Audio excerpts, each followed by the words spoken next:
Hello प्यारे बच्चों, आप सब लोग कैसे हो। आप सभी बच्चों का आपके YouTube channel Dilip biology olympiad पर एक बार फिर से स्वागत है। आज के इस वीडियो में चर्चा होने वाला है मादा जनन तंत्र के बारे में, यानी कि फीमेल रिप्रोडक्टिव सिस्टम के बारे में। इससे पिछले वाले वीडियो में अगर आप लोग देखे होंगे, पढ़े होंगे, तो उसमें हमने पढ़ाया था नर जनन तंत्र के बारे में, यानी कि मेल रिप्रोडक्टिव सिस्टम के बारे में। ठीक है, तो आज के इस वीडियो में हम लोग पढ़ेंगे मादा जनन तंत्र के बारे में। तो आप सब बच्चे वीडियो को पूरा देखिएगा और बहुत ही ध्यान से देखिएगा, ठीक है, क्योंकि बच्चे इस चैप्टर में जो मानव जनन है, इसमें से इन दो टॉपिक से बहुत ज़्यादा प्रश्न आते हैं। ठीक है, या तो एग्जाम में पूछ लेगा मादा जनन तंत्र के बारे में, या तो नर जनन तंत्र के बारे में पूछेगा। ठीक है, इसमें से चित्र बहुत ज़्यादा पूछता है। ठीक है, और उनसे कुछ टॉपिक्स जो होते हैं ना, जैसे प्राथमिक अंग क्या होता है, द्वितीयक अंग क्या होता है, ठीक है, इन सब के बारे में पूछा जाता है एग्जाम में। ठीक, तो बच्चे चलिए वीडियो को शुरू करते हैं और आप लोग वीडियो में अंत तक बने रहिएगा और पूरा देखिएगा। ठीक है, ये वीडियो बहुत ही इंपॉर्टेंट होने वाला है। ठीक, तो आप लोग बच्चे बहुत ही ध्यान से देखिएगा। चलिए वीडियो को शुरू करते हैं। ठीक है, अब देखिए बच्चे, इसमें मादा जनन तंत्र में हम लोग को क्या पढ़ना है कि मादा में जो प्राथमिक जनन अंग होता है वो कौन सा अंग होता है, और जो द्वितीयक या सहायक जनन अंग होता है वो कौन सा होता है। देखिए, ऐसे हम लोग ना नर जनन तंत्र में भी पढ़े थे, उसमें भी दो प्रकार के अंग थे, एक सहायक और एक जो मुख्य अंग होता है, प्राथमिक अंग जिसको बोलते हैं। ठीक है, तो अगर हम लोग बात करें मादा में प्राथमिक जनन अंग की, तो मादा में जो प्राथमिक जनन अंग होता है वो क्या होता है बच्चे, ये होता है अंडाशय। ये होता है अंडाशय, यानी कि ओवरी।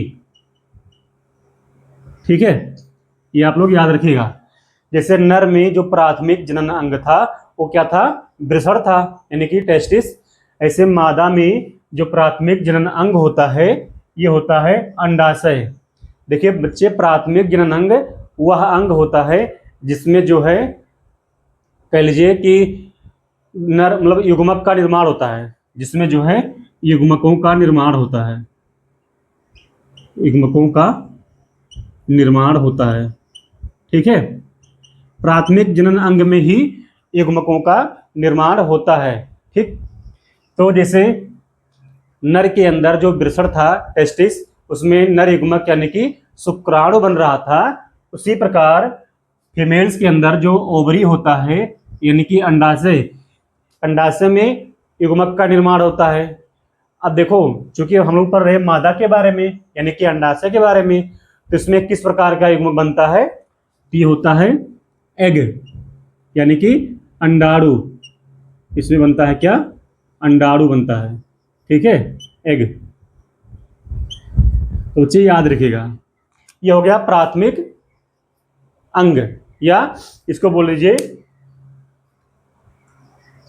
प्राथमिक जनन अंग बोल देंगे इसको। ठीक है, अब हम लोग बात कर रहे हैं कि प्राथमिक जनन अंग क्या होता है। तो बच्चे देखिए, सबसे पहले ये जो प्राथमिक जनन अंग होता है मादा के अंदर यानी कि अंडाशय,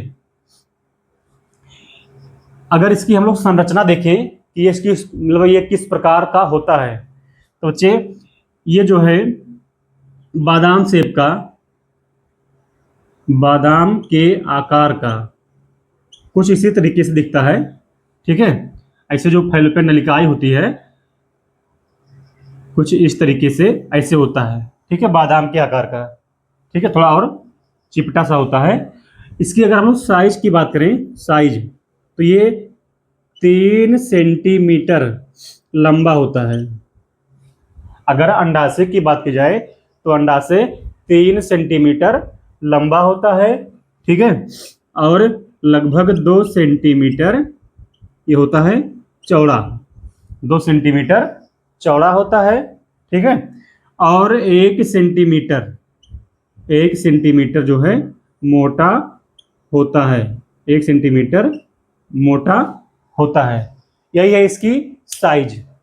ठीक है, हालांकि ये सब बहुत कम पूछता है कि जो अंडाशय होता है इसकी लंबाई कितनी होती है, चौड़ाई कितनी होती है। ठीक है, ये पूछा जा सकता है कि ये साइज में कितना होता है, तो आप बताएंगे 3 सेंटीमीटर लंबा होता है। ठीक है, चौड़ाई वगैरह पूछता ही नहीं है।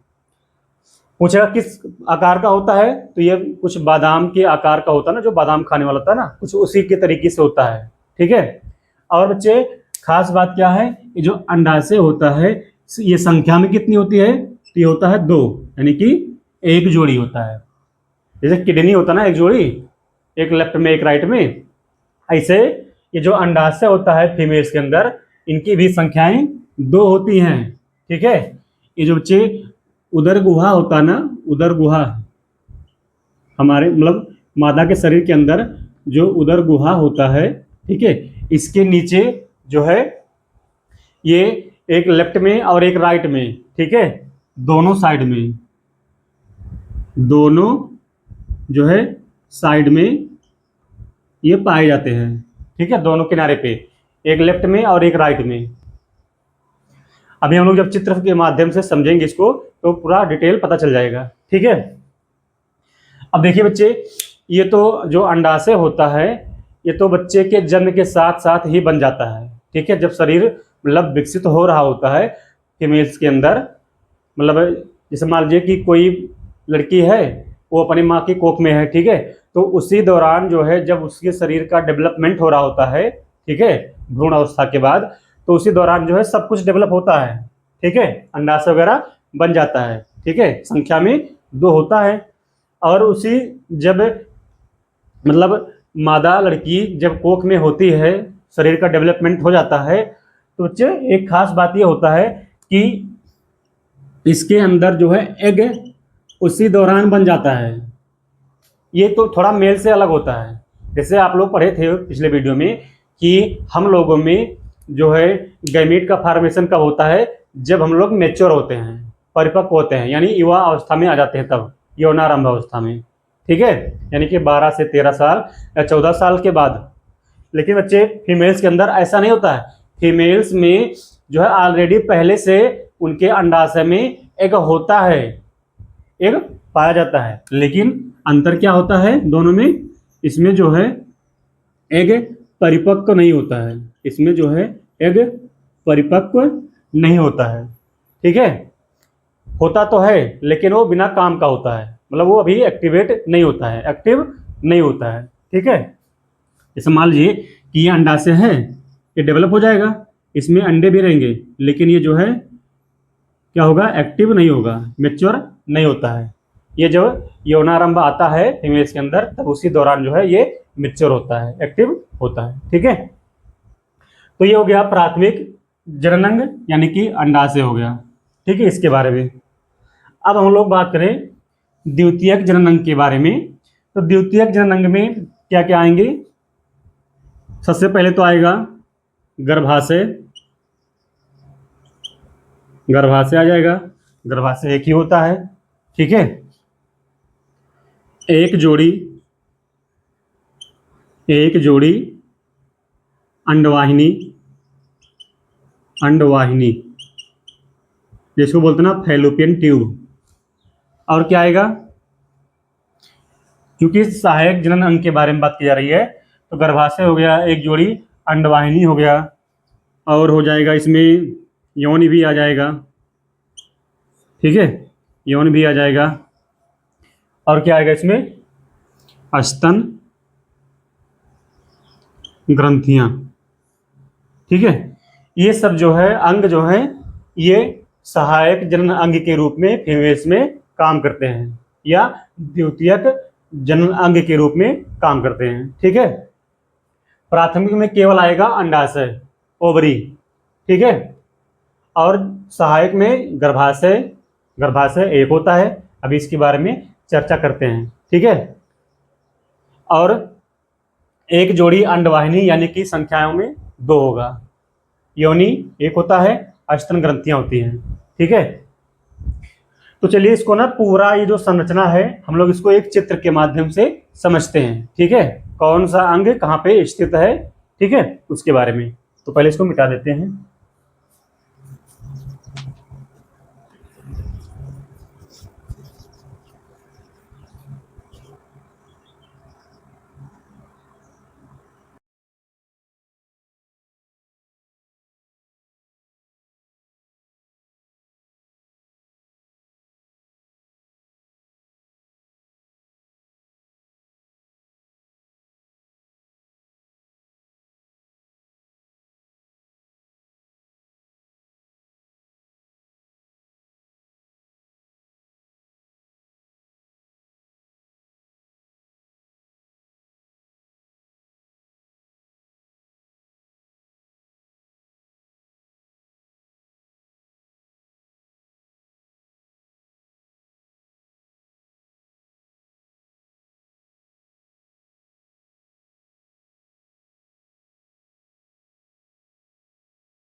तो देखिए बच्चे, ये डायग्राम बना करके हमने रेडी कर दिया है।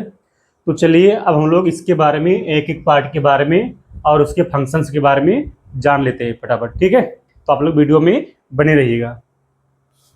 देखिए बच्चे, आप लोग को ये जो संरचना दिख रहा है, ये जो है, ये बच्चे फीमेल्स का मादा भाग होता है, मादा जनन तंत्र होता है। ठीक है, हमने बताया ना अभी शुरुआत में कि मादा जनन तंत्र का जो मुख्य अंग होता है, जो प्राथमिक जनन अंग होता है, इसमें प्राथमिक जनन अंग ये क्या होता है, अभी हमने शुरू में बताया है। हमने शुरुआत में बताया कि मादा में प्राथमिक जनन अंग क्या है। तो प्राथमिक जनन अंग इसमें यही दोनों तो है। ये इसका नाम क्या है, अंडाशय, यानी कि ओवरी। और यही अंडाशय, ये जो गर्भाशय है, ये पूरा जो है गर्भाशय, इसके दोनों तरफ दाएं और बाएं स्थित होता है या पाया जाता है। ठीक है, देख लीजिए, एक अंडाशय इधर है, एक अंडाशय इधर है। ठीक है, और इसी अंडाशय को ही बोलते हैं ना प्राथमिक जनन अंग। और इसी में ही एग का फॉर्मेशन होता है, इसी में जो है एग यानी अंडाणु का निर्माण होता है, याद रखिएगा। ठीक है, अब देखो बच्चे, एग तो यानी कि अंडाणु जो होता है, इनकी संख्या होती है 2। मादा के अंदर जो अंडाशय होता है, इनकी संख्याएं 2 होती हैं और इन्हीं में जो है अंडे का निर्माण होता है। और एक खास बात है, जान लीजिए आप लोग, क्या एक अंडाशय में कितने अंडे बनते होंगे? फीमेल्स के अंदर जो एग होता है वो कितनी संख्या में बनता है एक अंडाशय के अंदर? तो एक अंडाशय में केवल एक अंडाणु बनता है, केवल एक अंडाणु बनता है, याद रखिएगा, बहुत ही इंपॉर्टेंट लाइन है ये। ये बच्चे, आप लोग को लगता होगा ना कि हो सकता है कि इस अंडाशय के अंदर, ओवरी के अंदर अंडे जो है कई सारे बनते होंगे, लेकिन ऐसा नहीं है। इसमें केवल एक एक्टिव एग का फॉर्मेशन होता है जो आगे चल करके निषेचन का काम करता है। ठीक है, एक बात और है, जब जैसे मान लीजिए कि अंडाशय की संख्या 2 है, ठीक है, एक महीने में ये बनाएगा अंडा, तो अगले महीने में ये वाला अंडा बनाएगा।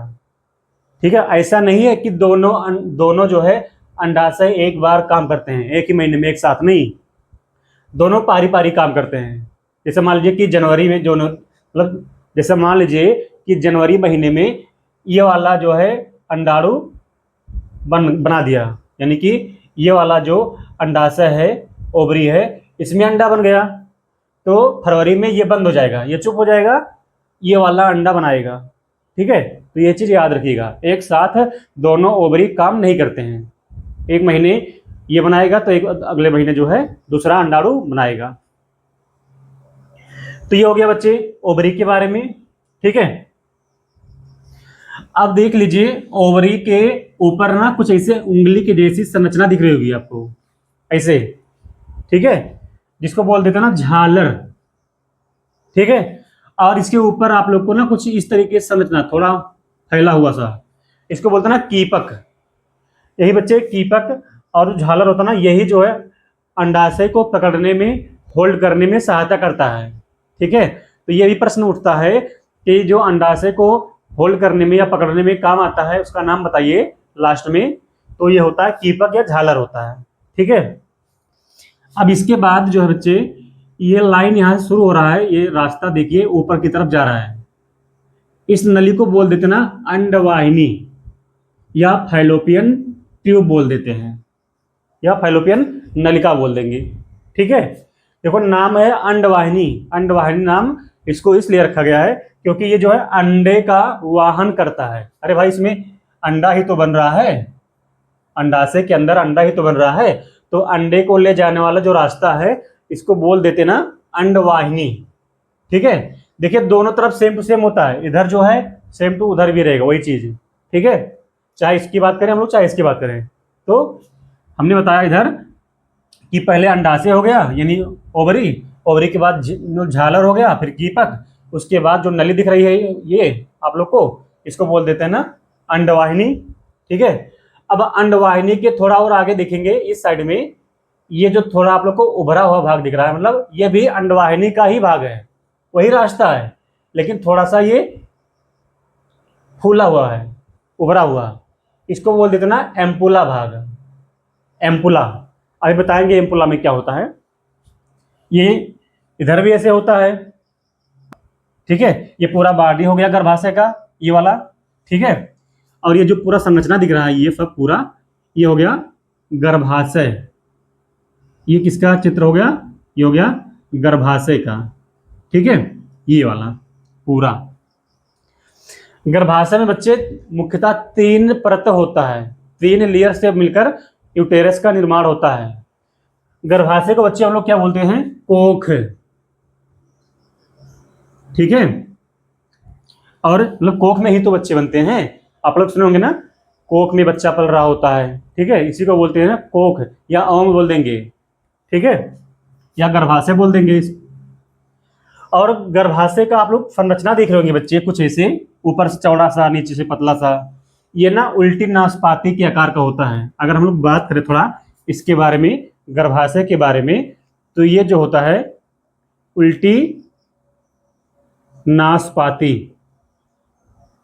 जो नाशपाती हम लोग खाते हैं ना, ठीक है, ये जो है उल्टी नाशपाती के आकार का होता है, ठीक है। उल्टा कर दीजिए इसे, कुछ इसी तरीके से ये यूटेरस दिख रहा है, ठीक है। और इनमें जो है 3 परत होता है। ये जो सबसे अंदर दिख रहा है परत, ये लेयर इधर, इसको बोलते हैं ना अंतः गर्भाशय या एंडोमेट्रियम बोलते हैं इसको। ये देख लीजिए, इसको बोल देंगे ना अंतः गर्भाशय या अंतः परत, एंडोमेट्रियम, ठीक है। स्पेलिंग आप लोग देख लीजिएगा एक बार, ठीक है, मिस्टेक हो गया होगा कहीं तो। ये हो गया अंतः गर्भाशय या अंतः परत, ठीक है। और जो दूसरी लाइन दिख रहा होगा ना, ये बीच में ये वाला संरचना पूरा, ये इसको बोल देते ना मध्य परत या मायोमेट्रियम बोलते हैं इसको, मायोमेट्रियम। देखिए बच्चे, ये परत आप लोग याद रखिएगा, एग्जाम में इससे प्रश्न उठते हैं, या जब आप लोग का वाइवा होता है ना एग्जामिनर के द्वारा, तो एग्जामिनर पूछ लेता है कि गर्भाशय में कितने परत होते हैं, तो 3 होते हैं मुख्यतः, ठीक है। मेन ही है मध्य परत, अंतः गर्भाशय, और लास्ट में जो बाहर दिख रहा है ये वाला, इसको बोलते हैं ना परिगर्भाशय, परिगर्भाशय या बाह्य परत, परिगर्भाशय, ठीक है। या इसको बोलेंगे ना पेरीमेट्रियम, एंडोमेट्रियम, मायोमेट्रियम, पेरीमेट्रियम, ठीक है। तो यही है बच्चे गर्भाशय का 3 परत, ठीक है। अब देखो ये काम पे ऐसा करता होगा, देखिए मान लीजिए कि इस वाले अंडाशय में एक अंडा बन गया, ठीक है, एक बना। अब ये जो एक बन जाता है, जैसे ही ये मतलब एक्टिव होता है, काम करने योग्य हो जाता है, निषेचन करने लायक, तो क्या होता है, ये अंडाशय, सॉरी, ये जो अंडा है ये निकल करके यहाँ आता है, तो जो कीपक है, कीपक के सहारे अंडा यहाँ पे आएगा फैलोपियन नलिका में या अंडवाहिनी में। अब अंडवाहिनी से होते हुए जो अंडा है ये धीरे धीरे आगे बढ़ेगा, ठीक है। और आगे जाते हुए मतलब और आगे बढ़ेगा, तो ये जो एम्पुला वाला भाग है ना, एम्पुला, ये वाला भाग, यहाँ पहुंचता है अंडा। ये देख लीजिए, अंडा एम्पुला में जाके थोड़ा वेट करता है, इंतजार करता है 24 आवर्स, ठीक है। इधर से भी वही प्रक्रिया सेम टू सेम होगा, लेकिन अगले महीने होगा, ठीक है। तो अंडा बना अंडाशय में और निकल करके अंडवाहिनी से होते हुए पहुंचता है एम्पुला वाले भाग में, ठीक है। अब वो वहीं पे रुक जाएगा कुछ समय के लिए। अब क्या होगा देख लीजिए, ये जो गर्भाशय है बच्चे, गर्भाशय के नीचे आप लोग देख रहे होंगे, यहाँ थोड़ा सकरी सी संरचना दिख रही है, थोड़ा सकरा सा पतला सा भाग, जिसको बोलते हैं ना गर्भाशय ग्रीवा, इसको बोल देंगे ना ग्रीवा।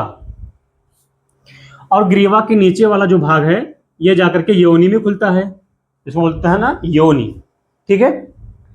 अब क्या होता है बच्चे, देखिए अगर मतलब जैसे मान लीजिए कि कोई व्यक्ति है, अगर उसको मतलब 2 कपल हैं, उनको मान लीजिए बच्चा चाहिए होता है, तो क्या होगा, सेक्सुअल इंटरकोर्स के दौरान ये जो शुक्राणु होते हैं बच्चे, ये शुक्राणु ये बढ़ेंगे आगे, इधर से मेरे भाई वेजाइना इधर ही तो होता है, नीचे योनि मार्ग के द्वारा ही जाएंगे, तो ये जो शुक्राणु है इधर से मूव करेंगे, जो योनि रास्ता है, योनि मार्ग है, इधर से ही शुक्राणु आगे बढ़ेंगे, ठीक है। और ये मूव करते धीरे धीरे पहुंचेंगे कहाँ पे, चाहे इधर पहुंच जाएंगे एम्पुला वाले भाग में, चाहे इधर जाएंगे, ठीक है। और वहाँ इंतजार कौन कर रहा है? अंडा, एक अंडा। ठीक है, अगर मान लीजिए सेक्सुअल इंटरकोर्स होता है तब की बात कर रहे हैं, तब जो है ये जो शुक्राणु है ये इधर से जाएगा और इससे मिलेगा। कहाँ मिलते हैं? एम्पुला वाले भाग में। ठीक है, और वही जब बच्चे देख लीजिए ये शुक्राणु क्या है? अरे भाई ये नर युग्मक नहीं है, शुक्राणु हो गया नर युग्मक। ठीक है, नर युग्मक हो गया। और अंडाणु हो गया, जो एग है हो गया मादा युग्मक। जब नीचे से नर युग्मक यानी शुक्राणु गया और यहाँ से अंडाणु तो जाता ही जाता है, दोनों यहीं पे मिलते हैं, तो इस घटना को बोल देते हैं निषेचन। इसी को बोल देंगे निषेचन। ठीक है, और देखिए बच्चे यहाँ से एक बहुत मुख्य प्रश्न आता है कि फीमेल्स में, अच्छा बताओ निषेचन होता कहाँ पे है, नर के अंदर कि मादा के अंदर? अगर बात की जाए कि मनुष्यों में निषेचन कहाँ होता है, तो निषेचन हम लोग के अंदर होगा? नहीं होगा। निषेचन होता है फीमेल्स के अंदर। कहाँ पे होगा? ये जो बच्चे फैलोपियन नली होता है ना, अंडवाहिनी, इसमें जो है ये जो एम्पुला वाला भाग होता है ना, यहीं पे जाकर दोनों मिलते हैं, एग और शुक्राणु, यही दोनों मिलेंगे और यहीं पे होता है निषेचन। ठीक है, तो निषेचन कहाँ हुआ? एम्पुला में, अंडवाहिनी के अंदर। ठीक है, अब देखो बच्चे जब यहाँ निषेचन हो जाता है तो बन जाता है क्या? युग्मनज, युग्मनज बन जाएगा। ठीक है, अब वही युग्मनज धीरे धीरे आगे बढ़ेगा, उसमें क्या होगा? मतलब सेल डिवीजन होगा, अपनी संख्या में वृद्धि करेगा और गोला बना लेगा, जैसे आप लोग पढ़े होंगे ना, ब्लास्टुला बनाएगा। ठीक है, ब्लास्टोसिस्ट बनाएगा। ठीक है, और वही जो है निषेचन के बाद ये युग्मनज धीरे धीरे आगे बढ़ेगा, भ्रूण में बदलेगा और जा करके गर्भाशय में पहुंचेगा, यहाँ पे आ जाएगा यूटेरस के अंदर। ठीक है, अब इसी जो अंतःपरत है, अंतः गर्भाशय है, यहीं पे जो है अंदर की तरफ परत में ये चिपक जाएगा, इसको बोलते हैं ना इम्प्लांटेशन। ये जो है जो निषेचित एग था, ठीक है, अब ये तो एग रह नहीं गया, क्योंकि मिल चुके हैं, तो ये बन गया युग्मनज यानी जाइगोट। ठीक है, और वही जाइगोट से बाद में क्या बनता है? भ्रूण बनता है, और भ्रूण में निषेचन होगा। ठीक है, वो जो है एक गोले का आकार लेगा, ब्लास्टुला जिसको बोलते हैं ना। ठीक है, और वही ब्लास्टुला वाला पार्ट जो है ये आएगा गर्भाशय के अंदर, यूटेरस के अंदर, जो अंतःपरत होता है, और यहीं पे जो है एक जो है गड्ढे की तरह होता है, मतलब गड्ढा बनेगा, और उसी गड्ढे में ये हो जाएगा इम्प्लांट, यानी कि यहीं पे सेट हो जाता है। इसी को बच्चे बोल देते ना अंतः रोपण, इसी को बोलते हैं ना रोपण, इम्प्लांटेशन बोलते हैं। ठीक है, और यहीं पे जो है धीरे धीरे इसका डेवलपमेंट होगा, ग्रोथ होगा, और यहीं पे प्लेसेंटा का निर्माण होता है। यहीं पे जो है क्या निर्माण होता है? प्लेसेंटा का। ऐसे ही भी एक लेयर होता ना, आप लोग को अभी बताएंगे आगे। प्लेसेंटा से ही न्यूट्रिशन मिलता है बच्चों को। अरे भाई यही तो जाकर के आगे बच्चा बनाएगा, यहीं पे प्लासेंटा बनेगा। मतलब प्लासेंटा से एक नली निकलेगी जिसको बोलते हैं ना नाभिनाल, अम्बिलिकल कार्ड बोलेंगे, जिसके द्वारा जो है आदान प्रदान होगा न्यूट्रिशन का, गैसों का, ठीक है, सभी चीज़ों का। तो जो है यहीं पे बच्चे कोख में ही एक बच्चा बनेगा। ठीक है, यहीं पे जो है एक बच्चा बनेगा। ठीक है, और जब बेबी का डेवलपमेंट हो जाएगा 9 महीने के बाद कंप्लीट विकसित हो जाएगा, तो जो है ये नीचे से ये जो यौन रास्ता होता है यहीं से जो है इसका बर्थ होता है, जन्म होता है। ठीक है, हालांकि बच्चे अभी हम लोग इसको बात करेंगे, फिलहाल आप लोग ये समझ लीजिए कि मादा जनन तंत्र के बारे में जो है एक एक पार्ट के बारे में कौन सा भाग कौन सा काम करता है। ठीक है, तो यही था पूरा कंप्लीट जानकारी आप लोग के बारे में। तो यही था बच्चे पूरा कंप्लीट जानकारी गर्भाशय के बारे में। ठीक है, तो उम्मीद करते हैं बच्चे ये आप लोग को संरचना अच्छे से समझ में आया होगा। ठीक है, अब बच्चे हम लोग मिलते हैं कल अगले वीडियो में किसी नेक्स्ट टॉपिक के साथ। अगर बच्चे ये आप लोग को समझ में आया हो और ये टॉपिक्स आप लोग को अच्छा लगा हो, तो आप लोगों से रिक्वेस्ट है कि आप लोग जो है हमारे चैनल को सब्सक्राइब कर लीजिए। ठीक है, ताकि जो भी अगला वीडियो हम डालें आप लोग के पास पहुंच जाए करे। ठीक है, तो बच्चे ये वीडियो हम लोग यहीं पे समाप्त करते हैं। ठीक है, थैंक यू, धन्यवाद।